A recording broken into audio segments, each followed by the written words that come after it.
Eryn, and we are joined by Van Plating here at AmericanaFest in Nashville, Tennessee. Hey girl, what's going on? Just living the life. Living the life. Finally here at a music festival. Yes. Yes. So you've come all the way from sunny Florida, maybe not so sunny in recent days, maybe, yes. It's hurricane season, yeah. so lots of rain. You would think there's a hurricane here, honestly. I know. How excited are you to be performing and showcasing and being immersed Oh my in this gosh. music? Well, I've dreamed of playing this festival for years. It's been like a big goal of mine when I started working on a solo career a few years ago, and I didn't think I got it. I didn't think I got a spot. I was convinced that I didn't get a spot, so I had like moved on with my life. You know, I've closed the chapter. It's been a few weeks. I haven't heard from anyone, you know. And one night, my publicist and friend Rachel Hurley texted me. She was like, "Check your email." It was late, and I was like, "Why? It's bedtime." And she's like, "No, just check it." I checked it, and there was the invitation to come play AmericanaFest at a beautiful venue. And I've never even played a show in Nashville. I can't even believe this is my first time playing. I just feel so blessed. Now, I know that you play so many different instruments. Mm-hmm. How has that enhanced or contributed to how creative you're able to be with your songwriting and your music? I think that's a really crucial thing for me. Honestly, my singing and my violin playing are really interwoven. I don't know why that is, except that maybe that's because those are the first two instruments that I learned. But different instruments add different colors to a song, and so some songs, if I write a song on piano but it's not quite feeling the way I want it to feel, I'll just switch instruments. And it's amazing how, you know, it's like switching out your outfit, right? Like maybe you're feeling super great about the jeans you're wearing, but maybe you're like, on the jacket. You switch out your jacket, you know, like tonight when I switch out that jacket for my like wild fringe jacket. Ooh. That's like a new energy. You know, and the instruments are exactly that way. Okay, very good. So it sounds like you have lots of freedom, and you can change things very quickly without having to call up somebody and be like, "Hey, can we redo this? You know, this part?" It's interesting.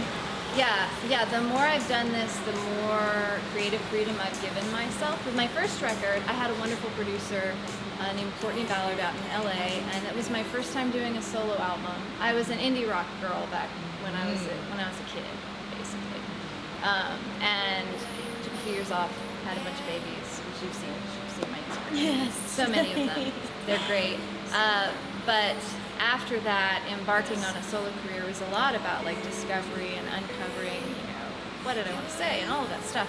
And that for me, I included a lot of outside voices, you know. Now, a few years down the road, I just feel a lot more confident about not only who I am as a person and an artist, you know, but also creatively, like I know I can do this now.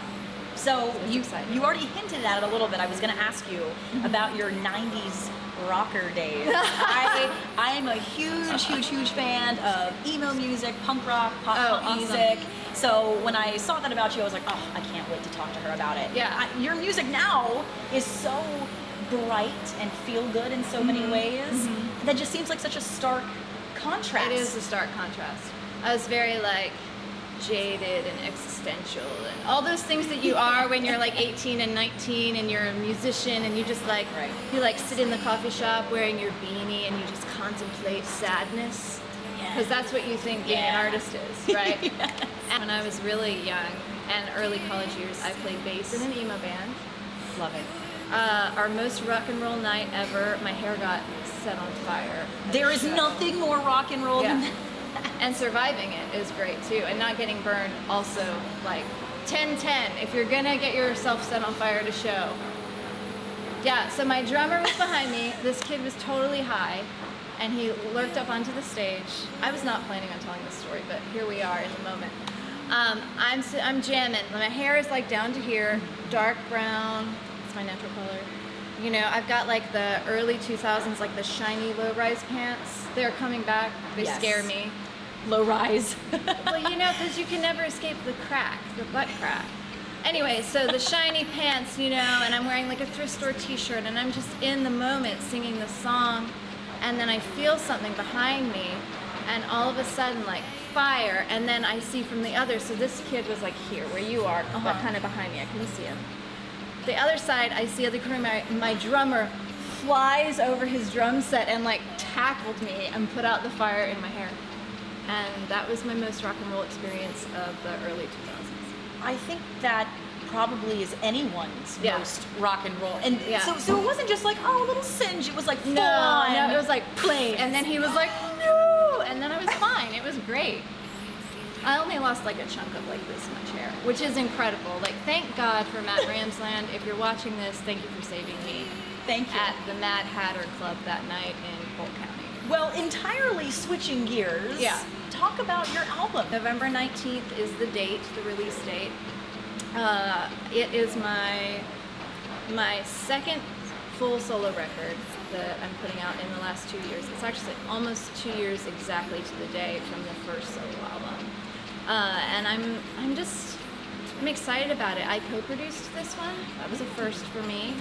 And in contrast with the first one, this was only 2 people who made it. It was my friend Brian Elijah Smith produced it, and I co-produced it. And we played all the instruments.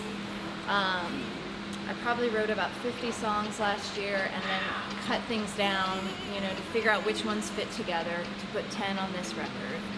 And it's got kind of there's some real like little nods to like 80s Springsteen in the arrangements. Love that. And like the War on Drugs, and I don't know, it's like a very, you've got Americana because it's my voice, and my voice has that inflection to it. But I feel like it's also got a lot of broad influences, and all the songs are just very singable, and it's, some of the lyrics are a little more raw, but I don't know, I feel like it pulls you in.